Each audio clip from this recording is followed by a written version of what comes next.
साहब देखिए, ये कोई नहीं कह रहा कि असर नहीं होगा, इसको समझिए। असर संभावित संकट भी हो सकता है और असर भारत पर देखने को मिल सकता है, लेकिन पैनिक थोड़ी ना फैलाना है साहब।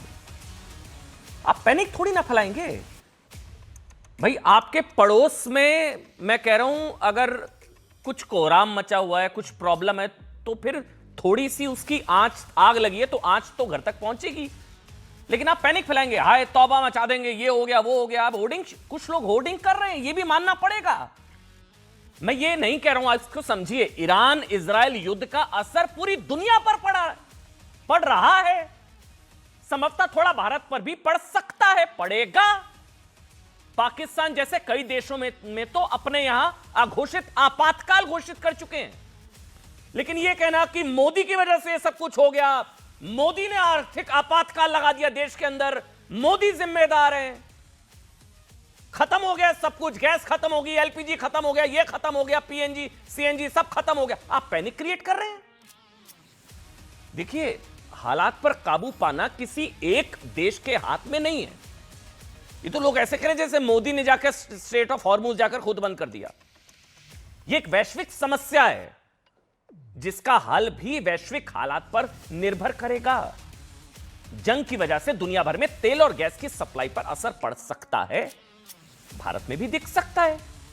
भारत अपनी, अब इसको समझिए, मैं कुछ आंकड़ों के जरिए बताता हूं आपको। आप जानते हैं भारत अपनी ऊर्जा जरूरतों का 60 से 65% बाहर से मंगवाता है, जिसमें से 92% गैस जो है वो सप्लाई जो है वो खाड़ी देशों से होती है, जिसमें यूएई, कतर, सऊदी अरब, कुवैत जैसे देश इसमें शामिल हैं। अब वहां क्या चल रहा है मिडिल ईस्ट में, इस वजह से सप्लाई पर असर पड़ सकता है। सरकार कह रही है कि नहीं, स्थिति काबू में है। प्रधानमंत्री नरेंद्र मोदी क्लियर कर चुके हैं कि आम इंसान पर कोई असर वो नहीं पड़ने देंगे। यही तो सरकार की जिम्मेदारी होती है साहब। तेल के दाम बढ़ गए क्या तेल के दाम? आप बताइए ना, तेल का संकट, ये अभी पिछले हफ्ते तक विपक्ष चीख रहा था पेट्रोल के दाम बढ़ जाएंगे, डीजल के दाम बढ़ जाएंगे, लाइनें लग गई, पिछले हफ्ते बढ़ गए। भारत में तेल और एलपीजी का पर्याप्त स्टॉक मौजूद है, इसको समझिए। सरकार की तरफ से जो स्पष्ट किया जा रहा है, हमने लिखा है इसलिए, दुष्प्रचार गया तेल लेने, आम जनता को गैस और तेल की कोई किल्लत नहीं होने दी जाएगी। यही नहीं, आम लोगों को दिक्कत का सामना ना करना पड़े, इसके लिए भी सरकार ने प्लानिंग शुरू कर दी है। सुनिए, गैस और पेट्रोलियम पदार्थों के लिए एसेंशियल कमोडिटी एक्ट लागू कर दिया गया है। कालाबाजारी, जमाखोरी ना हो। हां, यह भी सुन लीजिए, अफवाह फैलाएंगे बड़ा पछताएंगे। जमाखोरी अगर की इस समय, जब देश में संकट के हालात, संभावित संकट में कह रहा हूं, कमर्शियल गैस सप्लाई की जगह घरेलू सप्लाई को प्राथमिकता देने का निर्देश दिया गया है।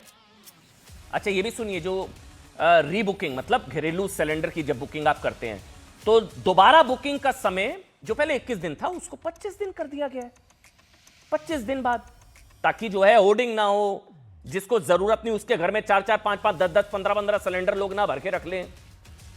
अस्पतालों और शैक्षणिक अस्पतालों में कमी नहीं होनी चाहिए। शैक्षणिक संस्थानों को छोड़कर गैस सप्लाई को सीमित करने का निर्देश दे दिया गया है। गैस कंपनियों को उत्पादन बढ़ाने का ऑर्डर दे दिया गया है, जिसका असर यह है कि पिछले 2 दिनों में ही गैस उत्पादन में 10% की बढ़ोतरी दर्ज हो गई है। कोई भी सरकार यही करेगी, ये सरकार की जिम्मेदारी भी है, क्योंकि हमने मोदी जी ने जाकर थोड़ी ना लड़वा दिया, जंग शुरू करवा दी, या मोदी जी ने जाकर जो है स्ट्रेट ऑफ हॉर्मुज बंद करवा दिया, ताला लगवा दिया उस पर। मोदी जिम्मेदार। ईरान इजराइल जंग के बीच मैं कह रहा हूं, एक वहां जंग चल रही है, एक जंग यहां चल रही है, वो है अफवाह वाली जंग। ये बहुत डेंजरस होती है। ये जो एक जंग चल रही है मिडिल ईस्ट में, एक जंग यहां शुरू हो चुकी है, अफवाह वाली जंग, दुष्प्रचार वाली जंग, एक ऐसी जंग जिसने देश के अलग अलग हिस्सों में ना लोगों को लाइन में लगा दिया है, पैनिक क्रिएट कर दिया इन लोगों ने। ऐसा नहीं है, मैं फिर कह रहा हूं, गैस सप्लाई को लेकर जो है चिंता नहीं करनी चाहिए, थोड़ी राशनिंग की जरूरत है, सरकार वही कर रही है, सरकार को भी करनी चाहिए, विपक्ष को भी करनी चाहिए, लेकिन चिंता तब सार्थक है जब वो समाधान की तरफ ले जाए, ना कि देश को अनावश्यक डर फैलाया जाए। प्रधानमंत्री ने भी कहा, ये युद्ध में ना ये लोग अफवाह फैला रहे हैं, पैनिक क्रिएट कर रहे हैं। ईरान इजराइल युद्ध के बाद की ये 2 तस्वीरें मैं फिर से दिखाऊंगा, दिखाइए, ये निचोड़ है साहब। पहली तस्वीर पिछले हफ्ते की है ना, जब पेट्रोल डीजल की कीमतों में भारी इजाफे की अफवाह, बढ़ जाएंगे पेट्रोल डीजल के दाम, बढ़ जाएंगे, वहां लाइनें लग गई, बढ़ गए। क्या हुआ? कुछ भी, अब सामान्य हालात है। अब दूसरी अफवाह, 2 दिनों से गैस सेंटर पर लोगों की भारी भीड़ है, डर लग रहा है। भाई बिल्कुल डर वाजिब है, गैस खत्म हो जाएगी, गैस खत्म होने वाली है, ये हो जाएगा, वो हो जाएगा। गैस की कमी को लेकर विपक्ष के दावों का असर भी दिखने लगा है। पिछले 2 दिनों से देश भर में गैस गोदामों के बाहर लंबी लंबी कतारें लगनी शुरू हो चुकी हैं।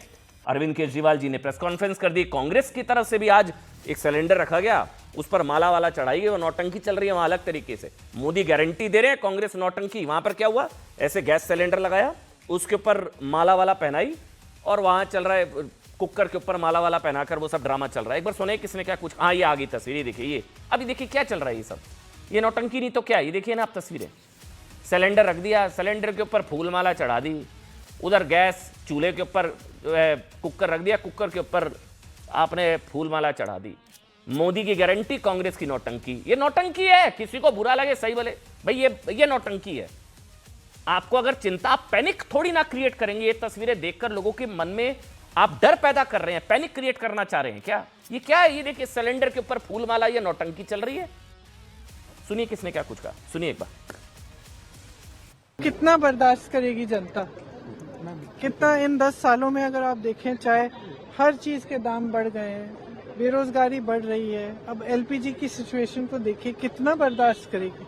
और इनकी पॉलिसीज, इनकी नीतियों की वजह से। मेरा मानना है विश्व में संकट है, क्राइसिस है और बहुत बड़ा संकट है, लेकिन हमारा प्रधानमंत्री जी डोमेस्टिक एलपीजी का कमी नहीं होने देगा। इंडिया ने सबसे बड़ी, प्रधानमंत्री मोदी जी ने सबसे बड़ी गलती जो की है वो ये है, किसी भी युद्ध के अंदर जब हमारा कोई स्टेक ही नहीं है, हमें किसी भी का पक्ष का साथ नहीं देना चाहिए था, हमें न्यूट्रल रहना चाहिए था। भारत में सभी लोग को इस संकट के समाधान का हिस्सा बनना चाहिए, न कि सियासी व्यवधान का किस्सा करने की किसी को ज़रूरत है। और भारत में सरकार की भी कोशिश है कि इसका असर जो है वो आम लोगों पर कम से कम पड़े, नुकसान कम से कम हो, किल्लत कम से कम हो।